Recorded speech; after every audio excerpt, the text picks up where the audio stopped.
شروع کرتا ہوں اللہ کے نام سے جو بڑا مہربان نہایت رحم کرنے والا ہے۔ السلام علیکم دوستو، welcome on S G A stories.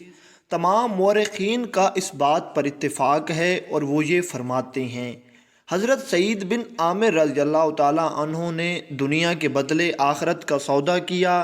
اللہ تعالیٰ اور رسول مقبول علیہ الصلاۃ والسلام کو ہر چیز پر مقدم جانا۔ آج ہم حضرت سعید بن عامر رضی اللہ تعالیٰ عنہ کے حالات زندگی پر گفتگو کریں گے۔ حضرت سعید بن عامر رضی اللہ تعالیٰ عنہ ان ہزاروں میں ایک جوان رانا تھے جو سرداران قریش کی دعوت پر مکہ معظمہ کی بالائی جانب مقام تنعیم کی طرف محض اس لیے چل کھڑے ہوئے تاکہ نبی کریم علیہ الصلاۃ والسلام کے ایک صحابی حضرت خبیب بن عدی رضی اللہ تعالیٰ عنہ کی شہادت کا منظر اپنی آنکھوں سے دیکھ سکیں، جنہیں قریش نے دھوکے سے پکڑ لیا تھا۔ اس کے شباب فراواں اور ابھرتی ہوئی جوانی نے اسے قابل بنا دیا تھا کہ وہ لوگوں کے کندھے پھلانگتا ہوا ابو سفیان بن حرب اور صفوان بن امیہ ایسے سرداران قریش کے برابر کھڑا ہو سکے۔ وہاں ان دونوں کے سوا اور بھی شہ سواران عرب موجود تھے جو اگلی صفوں میں بیٹھے ہوئے تھے۔ اسے اس طرح یہ موقع ملا کہ قریش کے اس اسیر کو بچشم خود پابجولہ دیکھ سکے۔ اس نے اس منظر کا مشاہدہ کیا کہ عورتیں، بچے اور جوان سب اسے موت کی وادی کی طرف بے دریغ دھکیل رہے ہیں۔ ان کا مقصد یہ تھا کہ وہ اس صحابی رسول کو شہید کر کے نبی کریم علیہ الصلاۃ والسلام سے انتقام لیں اور یوں بدر کے مقتولین کی رسوائی کا بدلہ چکائیں۔ جب یہ ہجوم اپنے اس قیدی کو لے کر اس مقام پر پہنچا جو پہلے اس کی شہادت کے لیے متعین تھا، تو اس مرحلہ پر طویل القامت نوجوان سعید بن عامر رضی اللہ تعالیٰ عنہ نے حضرت خبیب رضی اللہ تعالیٰ عنہ کی طرف نظر دوڑائی۔ سرداران قریش اسے کشاں کشاں تختہ دار کی طرف لے جا رہے تھے۔ اس نے عورتوں اور بچوں کی چیخ و پکار اور شور میں ایک پروقار اور پرسکون آواز سنی۔ حضرت خبیب رضی اللہ تعالیٰ عنہ فرما رہے تھے، اگر تمہارے لیے ممکن ہو تو مجھے مرنے سے پہلے 2 رکعت نماز پڑھنے کی مہلت دے دو۔ پھر سعید بن عامر رضی اللہ تعالیٰ عنہ نے دیکھا کہ حضرت خبیب رضی اللہ تعالیٰ عنہ کعبہ رخ کھڑے ہو کر 2 رکعت نماز پڑھ رہے ہیں۔ یہ 2 رکعتیں کیسی تھیں، اتنی حسین، اتنی مکمل کہ کیا کہنے۔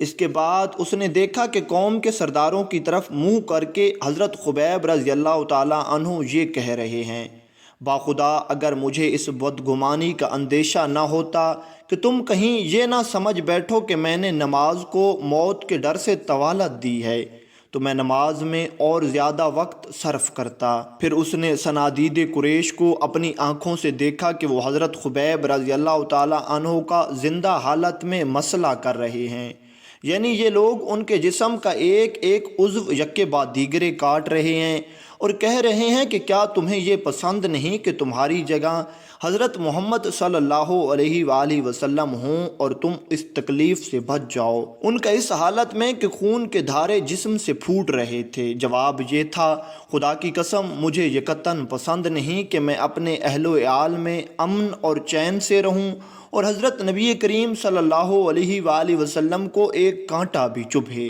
پھر جناب سعید بن عامر رضی اللہ تعالیٰ عنہ نے دیکھا کہ لوگ فضا میں ہاتھ ہلا ہلا کر اور آواز بلند کہہ رہے ہیں، اسے مار ڈالو، اسے مار ڈالو۔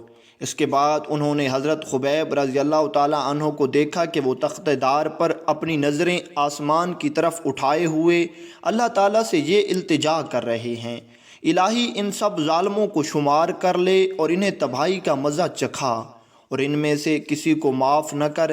یہ کہہ کر انہوں نے زندگی کی آخری سانس لی۔ یہ وہ لمحہ تھا جب ان کا جسم تلوار اور نیزوں کی ضربات سے چور تھا اور اتنے زخم کھا چکا تھا کہ جن کا شمار نہیں کیا جا سکتا۔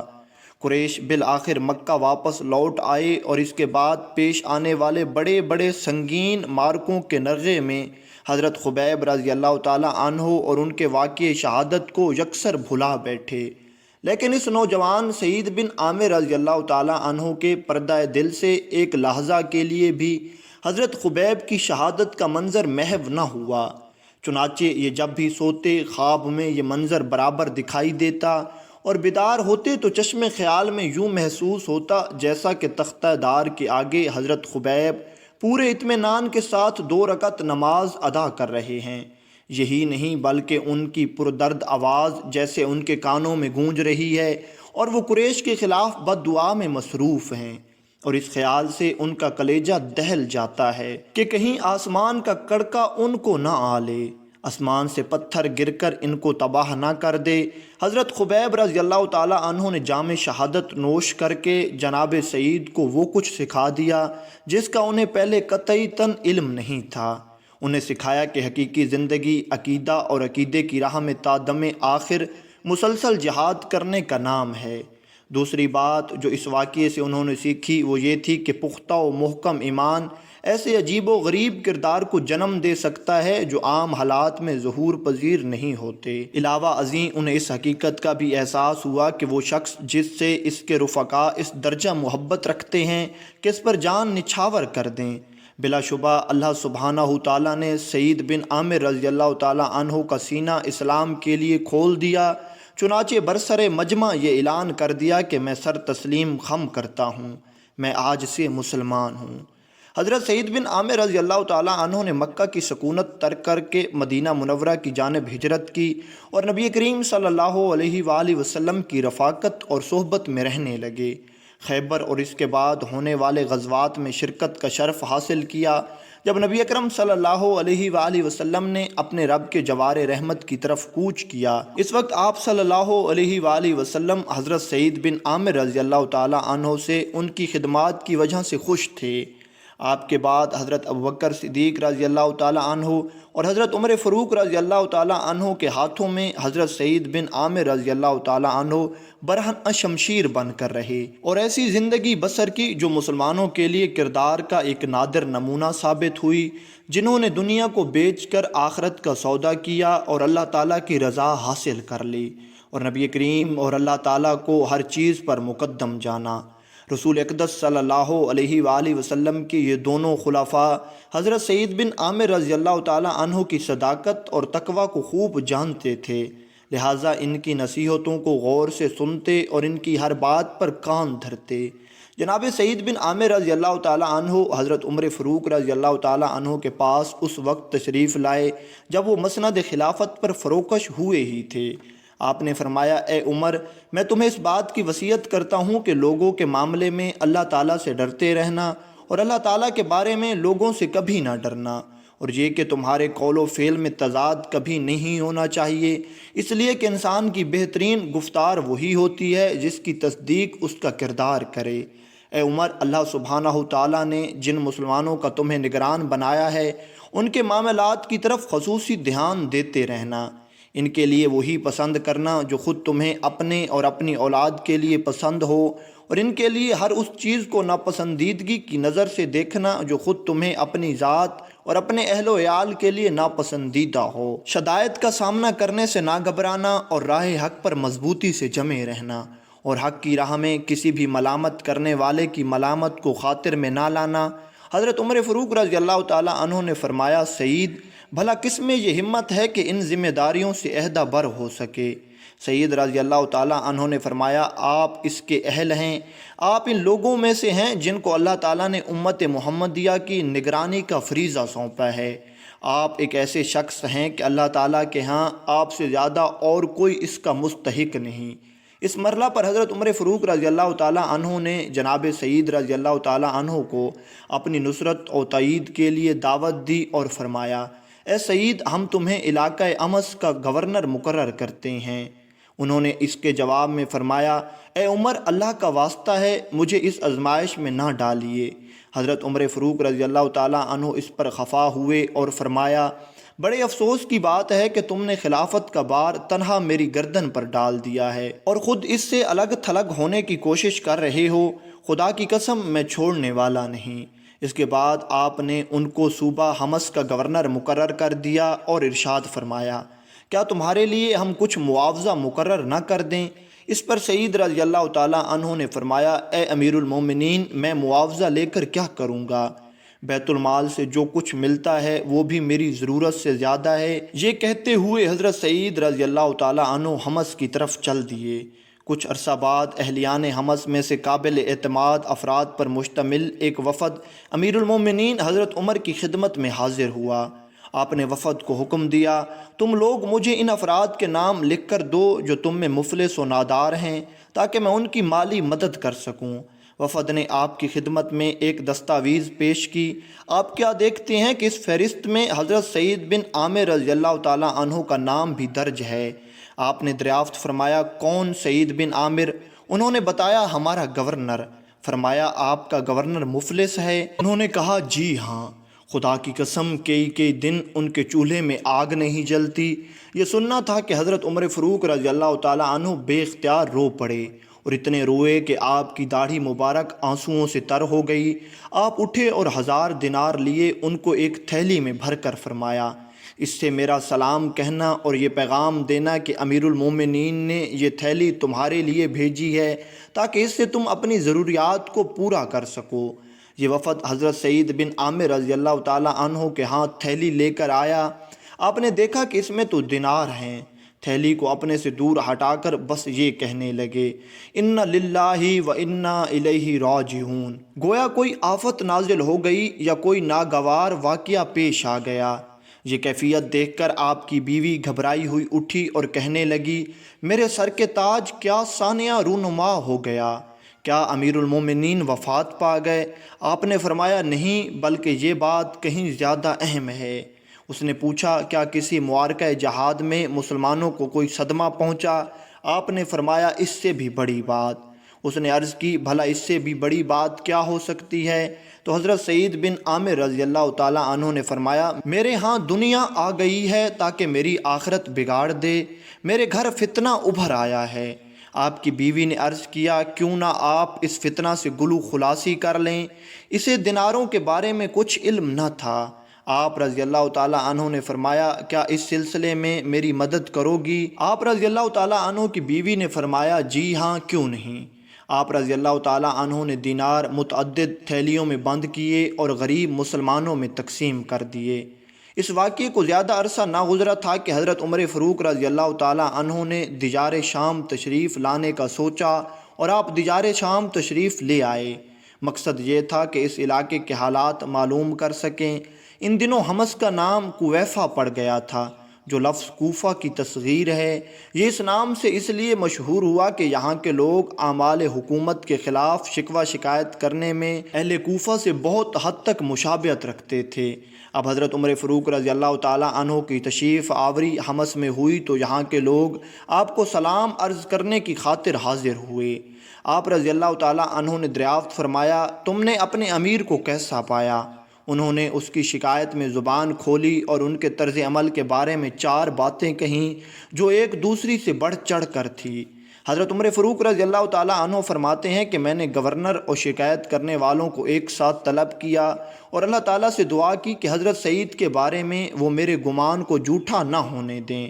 جب یہ لوگ اور ان کا گورنر صبح کے وقت میرے پاس آئے تو میں نے دریافت کیا کہ تمہیں اپنے گورنر سے کیا گلہ ہے؟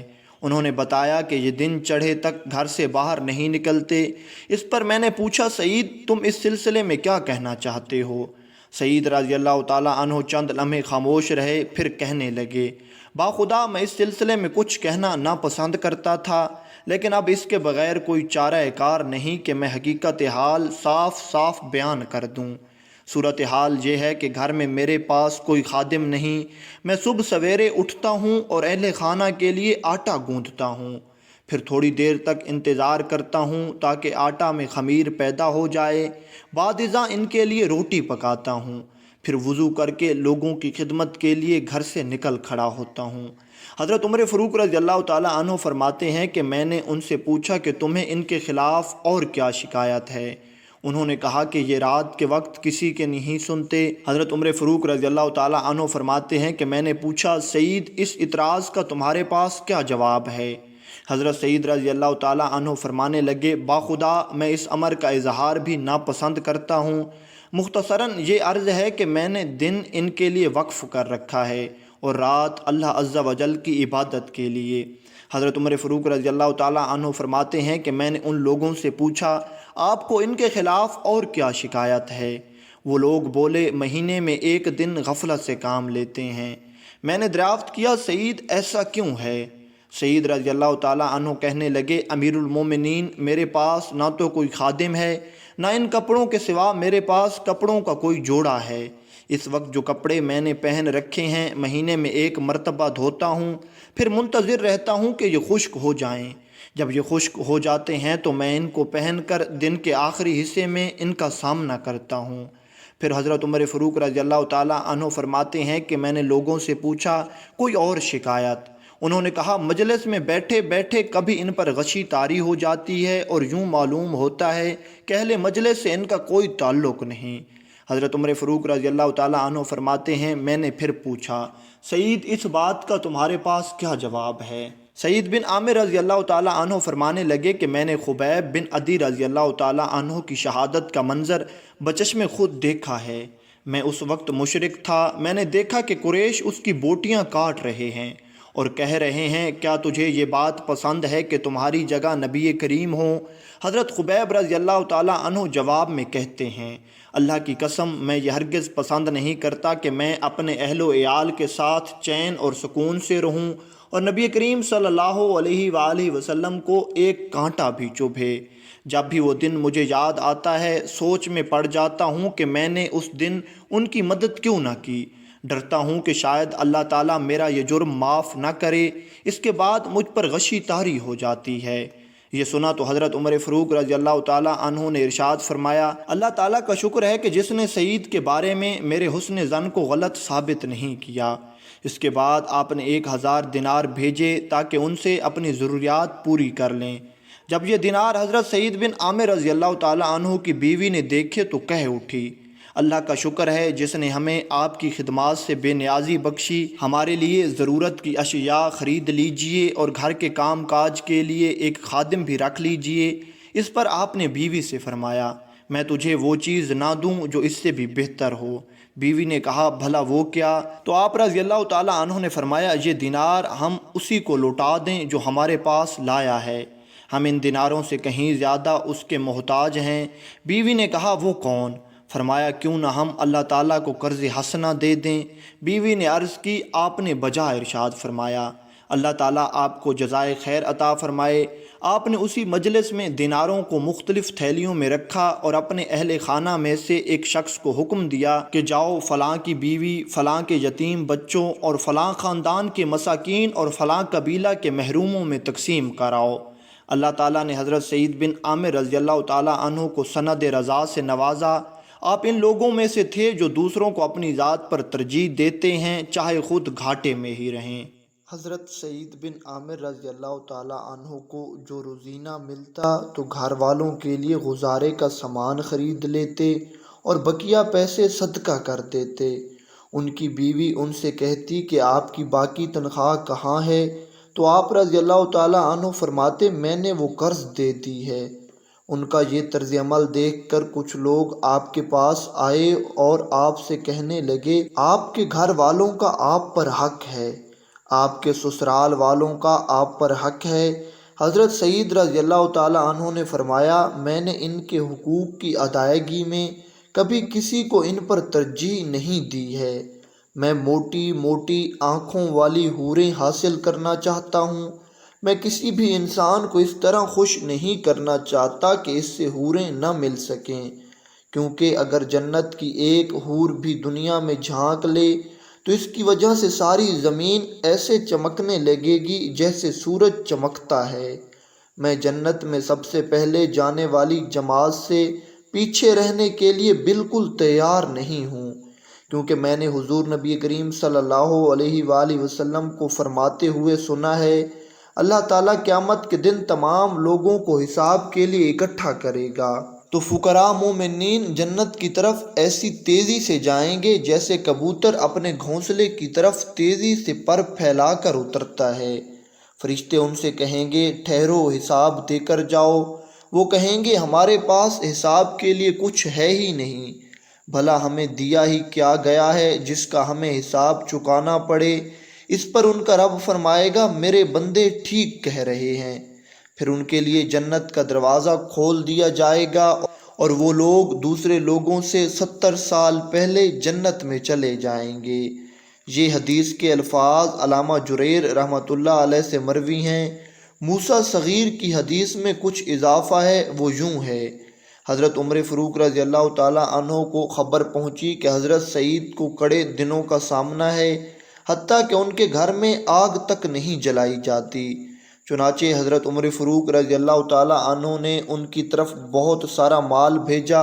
انہوں نے وہ مال بہت ساری تھیلیوں میں ڈال کر اپنے دائیں بائیں یعنی اڑوس پڑوس میں صدقہ کر دیا، اور پھر فرمایا: میں نے نبی کریم صلی اللہ علیہ وآلہ وسلم کو ارشاد فرماتے سنا ہے، اگر کوئی حور اپنی انگلیوں میں سے ایک انگلی بھی اہل دنیا کی طرف ظاہر کر دے تو ہر زہرو شے اس کی خوشبو پائے گی۔ اے رب، میں ان حوروں کی خاطر دنیا کی عورتوں کو چھوڑتا ہوں۔ پھر دنیا کی عورتوں کو مخاطب کر کے کہتے کہ بے شک تم اس لائق ہو کہ تمہیں حوروں کے لیے چھوڑ دیا جائے۔ حضرت سعید بن عامر رضی اللہ تعالیٰ عنہ نے اپنے گھر کا سارا مال صدقہ کر دیا۔ حضرت سیدنا حسان بن عطیہ رحمۃ اللہ علیہ سے روایت ہے کہ جب امیر المومنین حضرت سیدنا عمر فاروق رضی اللہ تعالیٰ عنہ نے حضرت سیدنا امیر معاویہ رضی اللہ تعالیٰ عنہ کو شام کی گورنری سے معزول کیا تو ان کی جگہ حضرت سیدنا سعید بن عامر رضی اللہ تعالیٰ عنہ کو گورنر بنا کر وہاں بھیجا۔ آپ رضی اللہ تعالیٰ عنہ اپنی بیوی جو قبیلہ قریش سے تعلق رکھتی تھی کو ساتھ لے کر ملک شام روانہ ہو گئے۔ وہاں کچھ ہی دنوں بعد تنگ دستی نے آ لیا۔ امیر المومنین رضی اللہ تعالیٰ عنہ کو اس کی اطلاع ملی تو آپ رضی اللہ تعالیٰ عنہ نے 1000 دینار انہیں بھیجے۔ حضرت سیدنا سعید بن عامر رضی اللہ تعالیٰ عنہ وہ دینار لے کر اپنی زوجہ کے پاس گئے اور فرمایا: یہ ہمیں امیر المومنین رضی اللہ تعالیٰ عنہ نے بھیجے ہیں۔ زوجہ نے عرض کی: اگر آپ چاہیں تو ان میں سے بعض سے گھر کا راشن خرید لیں اور جو بچیں وہ آئندہ کے لیے سنبھال کر رکھ لیں۔ آپ رضی اللہ تعالیٰ عنہ نے فرمایا: کیا میں تمہیں اس سے بہتر صورت نہ بتاؤں؟ وہ یہ کہ ہم یہ مال کسی تاجر کو دے دیتے ہیں جو ہمارے لیے تجارت کرے اور ہم اس کا نفع کھاتے رہیں اور ہمارے سرمایے کی ذمہ داری بھی اسی پر ہوگی۔ زوجہ نے کہا: یہ تو بہت ہی اچھا رہے گا۔